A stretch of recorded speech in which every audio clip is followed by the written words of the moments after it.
Hi, everyone. Welcome to this webinar, Letting Go of Guilt, specially tailored for adult children of alcoholics.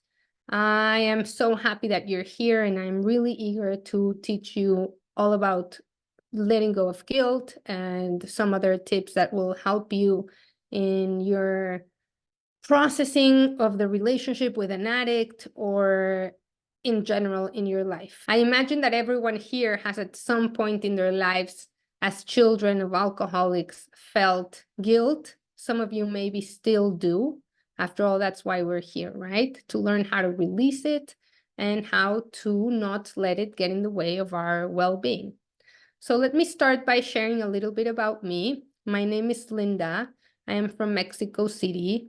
I work as a rapid transformational therapist. That is a type of hypnotherapy developed by Marisa Peer. It's a very specific way of finding the root cause of a problem and then rewiring the mind to create new, more empowering beliefs and eliminating the old limiting beliefs.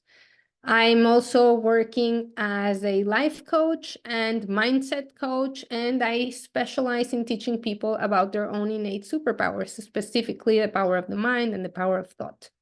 I am certified by Mike Dooley, Infinite Possibilities, The Art of Living Your Dreams. I'm 38 years old, almost 39. I am a mother of a 3-year-old. And for all of my adult life, almost 20 years, I guess, I've been an adult child of an alcoholic. Before that, I was just a child of an alcoholic. So my dad had been an alcoholic ever since I was born. And I'm going to teach you and I'm going to tell you about my experiences in how I learned how to process this disease and how I stopped it from hurting my life. So let's begin by talking about guilt.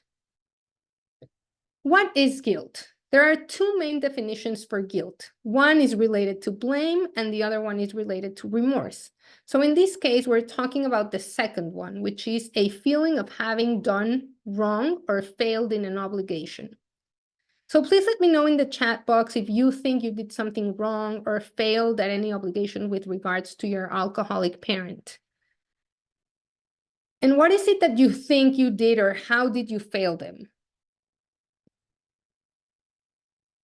I also want you to tell me if you have children and if you feel that they are obligated to do that with you or towards you. And then I want you to just analyze, is that your inner child talking or is it your adult version talking?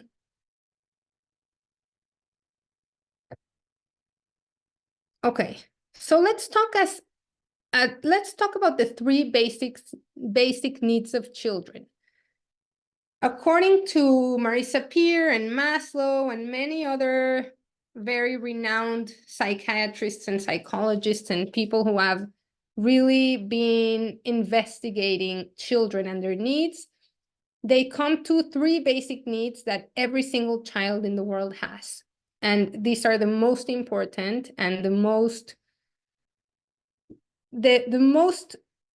these needs, when met, create the most benefits, and when unmet, can create the most harm. So the first need is to feel loved. The second one is to feel significant. And the third one is to feel safe, mentally, emotionally, and physically.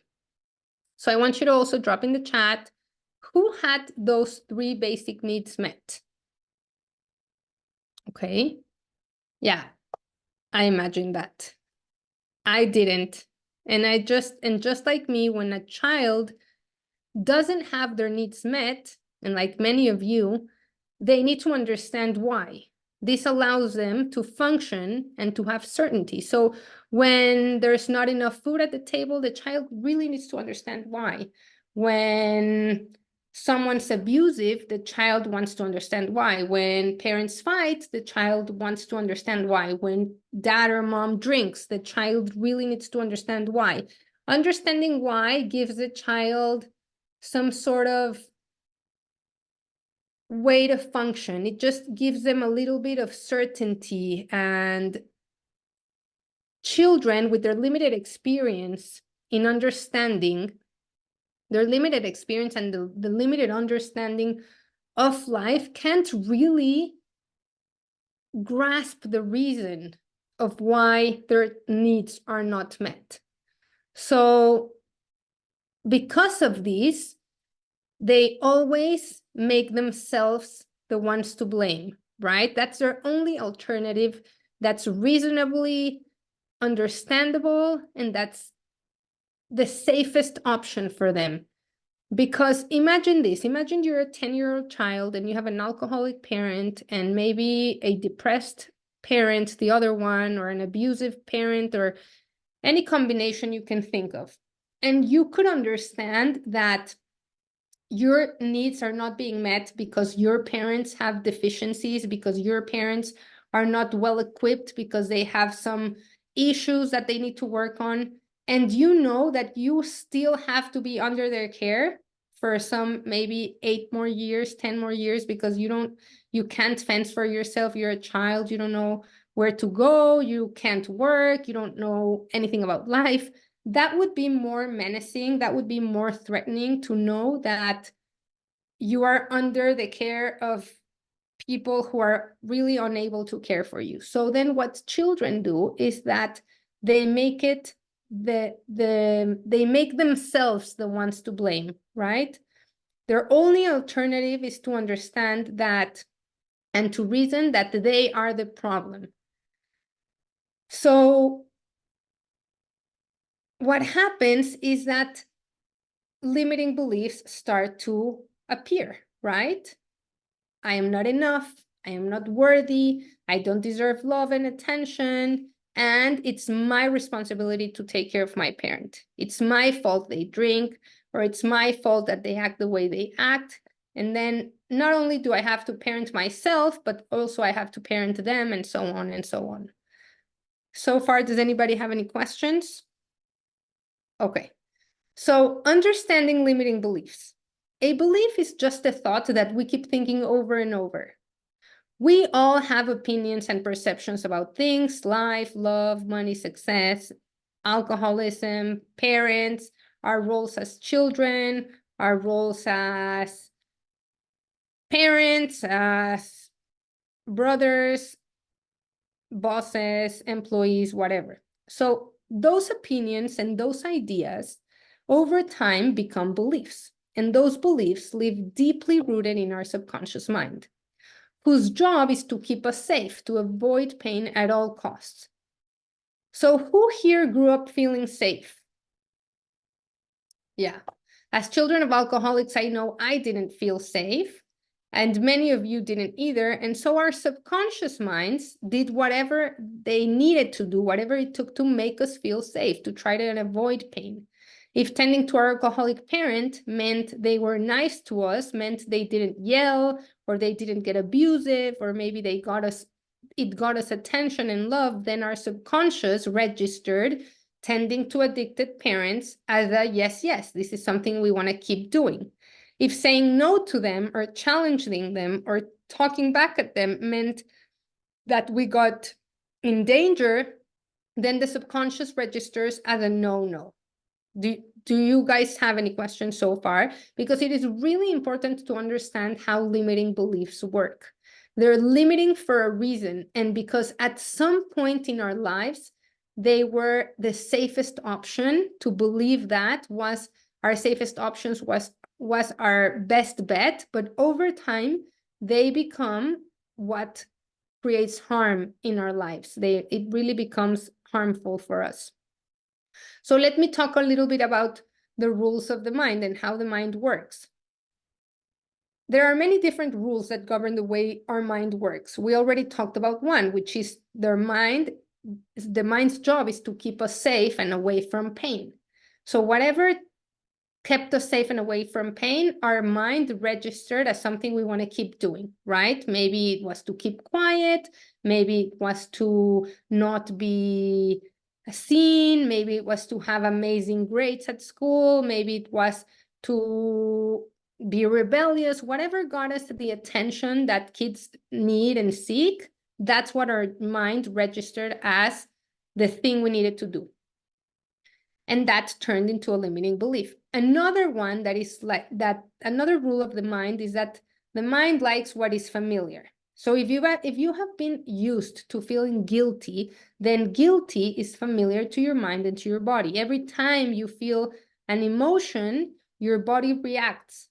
And there is a memory to that as well, a familiarity to which we can get addicted. So we tend to go back to what is familiar because familiarity means safety. Something unfamiliar, like for so many children of alcoholics, being able to release their parent and let go of guilt is unfamiliar, and it can be really scary, not only for the mind, but also for the body. We can have sort of like a withdrawal from feeling certain emotions. So as with everything, change takes time until it can be automatic. It can be a habit. Just as exercising, dieting, meditating, practicing an instrument, anything you want to master, changing how we feel takes practice. Okay? So we have around 40 to 60,000 thoughts every single day. Imagine that. Imagine having 40 to 60,000 thoughts every single day. Obviously, most of these thoughts stem from our subconscious mind, which means that they just appear. And we are barely just aware of 5% of those thoughts. So if what we think about, we bring about, if thoughts become things, then it is crazy that these 40 to 60,000 thoughts that we have every single day are what is running our lives, right? So since guilt is an emotion, now let's talk a bit about emotions. We have been misled regarding mastering and controlling our emotions because emotions are involuntary. They simply arise after we think a thought. This is what I like to call a magic formula. Thoughts leads to emotion, emotions leads to actions, and actions lead to results. And this is probably the most important piece of information today because our thoughts create our reality, right? So we can't just make ourselves feel something. And just the same, we can't just stop feeling it. It begins with thoughts. So, for example, when I was a teen and my dad would drunk dial me and my siblings, I picked up the phone, not knowing if he was drunk. And when he was, I got really angry and sad and frustrated, and I felt shame and victimized and many other things. And it would leave me feeling like that all day. It would always really ruin my days. At the time, I didn't know that I had to change my thoughts in order to change my feelings. In fact, I didn't even know that the only thing that I could control were my thoughts. And that's the other really important piece of information today. The only thing we can control in lives, everyone, the only thing that every single person can control in our lives are our thoughts. Okay? So let's go back to thoughts. So if we have 40 to 60,000 thoughts every single day, and most of them are subconscious and we're not aware of them, then our results are a product of really something that is just running around in our minds and we are completely unaware. And we are obviously feeling so many unwanted feelings because of those thoughts. So we can't really filter all of our thoughts, but what we can do is pay attention and be mindful of our emotions and apply the formula in reverse. So because it's not so easy to catch myself thinking the thoughts that are leading to emotions that I don't like, when I do find myself feeling something that I don't like, for example, after an interaction with my dad, maybe I started feeling guilty. Okay, so then I stop, I analyze, I say, why am I feeling guilty? And then I can just apply the formula in reverse, which in this case, from emotions is just back to thoughts. So what was I thinking? What was I thinking right before I started feeling guilty? And then I can change that thought in order to change the emotion. Now, of course, once the emotion is in my body, it is really important to release it and to acknowledge it. Marisa Peer talks about 3 A's of emotions, is to be aware, to accept it and to articulate it. And you can talk out loud with yourself, by yourself. You can write it down. You can say, I feel guilty because of this and this and that. And my dad did this and my mom did that. And then once you change the thought, once you say, wait, I am not responsible for my mom. I am not responsible for my dad. He's an adult man. He's 60 years old. He can decide if he wants to ruin his life with alcoholism. I am not responsible for getting him groceries. I am responsible only for myself. Then see how that starts to change the way you feel. But of course, if I entangle myself in the thought, if I let myself go and I start feeling, oh my God, poor dad. Oh, what is he gonna eat today? I don't know if he has money for food. Maybe he spent it all on drinks. And then what is he gonna do? Maybe he's gonna be cold. Did he pay his electricity? And then that's when we get going. And of course, it creates a feeling of guilt. So it is really important here to understand that when our alcoholic parent does something, we do not react to that exact thing happening in that exact moment. What really happens is that such an event triggers our old wounds, and then the wounded child is the one reacting. Okay, let me explain that again. When my father does something now, and I don't know, he calls me again and he's drunk, if I haven't processed all of this, and if I'm not aware of everything that I'm telling you, then in that moment, when I react, it is not my adult version reacting to his call from today. It is my wounded child reacting to those many, many times in the past where he did the same thing, and he would make me feel all the things that you can imagine a child feels when their parent is like that. So when we're aware of these, we can stop reacting from our wounded child, right? And as I mentioned before, once the feeling is in, we have to feel it to be released. And after we feel it, we can now use our mature, conscious adult mind and question the thoughts that are in our mind, probably negative thoughts stemming from limiting beliefs. Yeah? Does anybody have any questions so far? Okay, great. So emotions, like everything else, are energy, and as such, they are measured in frequency and vibration. So according to David Hawkin's scale of emotions, guilt is the second lowest emotion, just after shame. See, you can see here, guilt is at 30. So if we cannot manage to release the guilt, what we want to do at least is to move ourselves up the scale.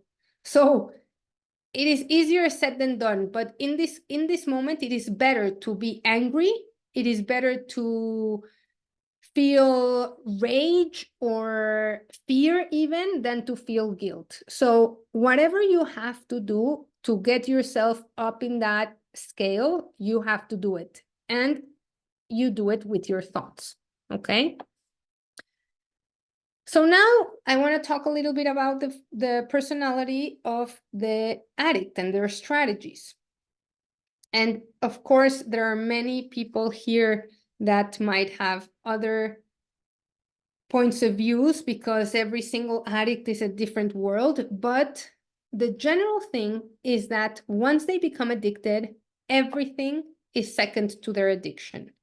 Work, family, spouse, children, absolutely everything becomes second to their addiction. And that makes them become very manipulative because they want to get what they want. And they can become masters of pleasing everyone around them, just saying what they think we want to hear. And they can also sometimes be mean and aggressive, but they will do whatever they need to get what they want, which is in that moment their alcohol or drugs or whatever.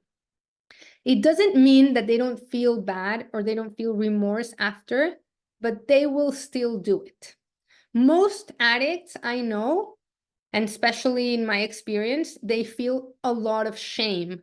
So because shame is the lowest vibrating emotion on the scale, imagine how their life goes about. Imagine the type of thoughts that the addicts have in their head once the drunkenness has come down, once they're sober again.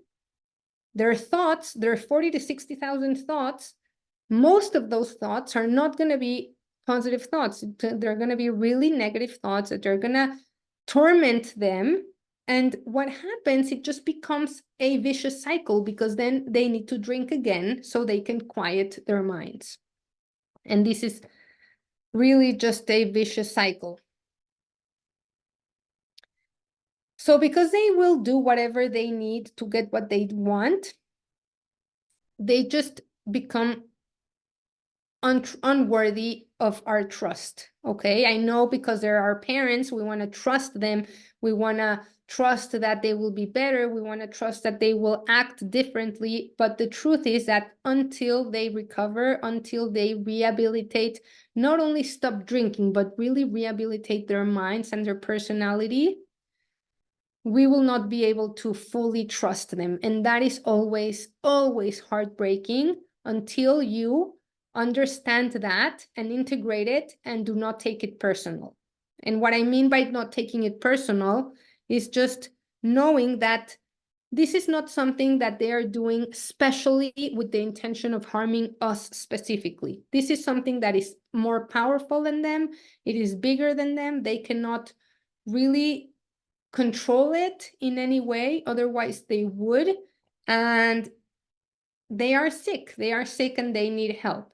But like everything else in life, we cannot force the help on them, right? So what we can do is just take care of ourselves. So we need to try and detach from the situation and see it as an outsider, looking at all the perspectives of the specific scenario. Think of yourself as a friend and think, what would you advise a friend to do in that specific case with your parent, with your addicted parent? What would you tell your friend if she tells you that her alcoholic parent is asking for money? What would you advise her to do if she says that her addicted parent, who has been absent forever, only calls for when he needs something, like their bills paid or needs a favor or something? So just try and look at it as an outsider and detach from the emotional part of things, so you can really put yourself first, because nobody will take care of you if you don't take care of yourself. Nobody. There's no one responsible for you except for yourself. So whatever you decide to do, just do it with consciousness. That is what is best for you. Think as if you are on a plane and you need to put on your mask first. What do you need to do for you so that you can survive, for your well-being, for your health, mental health, and for your sanity? And then I know this is the hardest part. This is the hardest part because we will never stop loving them, and that love will never disappear. So there's always going to be some sort of pain, and there's always going to be grief, and it's going to be grief for the parent we had and grief for the parent we didn't have, right? Because of the grief of the parent we wish we would have had. The caring, present, attentive, healthy parent that took care of all of our needs. And then grieving for the parent who is absent, drinking, and being mean and whatever. So remember that whatever you do, it's your choice. You have the power to choose your thoughts. You have the power to control your thoughts and then your emotions. You are the only one responsible for your well-being and for setting the boundaries you need to have a healthy life. When you allow yourself to feel guilty, you not only harm yourself, but you are also harming your parent. Because the best thing we can do for an addict is to create the space or the circumstances for them to be responsible for themselves, to be accountable for their actions. We never want to enable an addict, because then we are accountable as well for their behavior. And I know this is painful, and this will always be painful. We have to grieve again for the parents that we have and for the parents we didn't have. And finally, the last thing that helps me understand better and feel as good as I can is to understand that as a soul, and this is going to be maybe some very woo-woo for some of you to understand, to grasp, but this is just hear me out and just decide after. As a soul, we chose this. The alcoholic parent chose this, and we chose this, to be in this relationship with an addict. So souls choose their challenges before incarnating in this world. And I know this is very difficult maybe for some of you to believe, but just know that this is the best alternative. Because if I look at my life as, if I look at my challenges, including having an alcoholic parent, as something that my soul chose, then I can learn from that. Then I know that my soul, who is probably completely smart and knows way more than my earthly self does, chose this for a reason, for our transcendence, right? So then there's probably something to learn from this. And once I started looking at my relationship with my dad and my dad's alcoholism like that, it really relieved me, and it lifted a huge weight from me, and it really made me even be grateful for him at a soul level, of course, at a soul level, because I don't know if his soul chose to come here to overcome certain challenges as an addict, or maybe that his soul chose to be an addict only as a service to me and my siblings and maybe my mom, who needed, for some soul spiritual reason, to go through an earthly experience with an alcoholic family member so that we could evolve, we could learn, and we could grow. So whatever it is, whatever you decide to believe, just remember that you can either be a victim yourself, or you can be a proactive learner, and you can say, well, okay, I cannot control the actions of my father or my mother. They have made their choices, but what can I learn from this? How can I be better? How can I grow? How can I be a better person, a better human being? Anybody has any questions that I can answer right now? Okay, so thank you all so much for being here. Thank you for your time. Thank you for joining me and being open. I really hope that I have given you something valuable, and that I have, just been of help and service to you with my experience and with my knowledge. So these are my social media names, and feel free to follow me, reach out to me if you need anything, if you have any questions. Thank you so much for joining, and I really appreciate you all being here. Have a wonderful evening. Okay, bye, good night.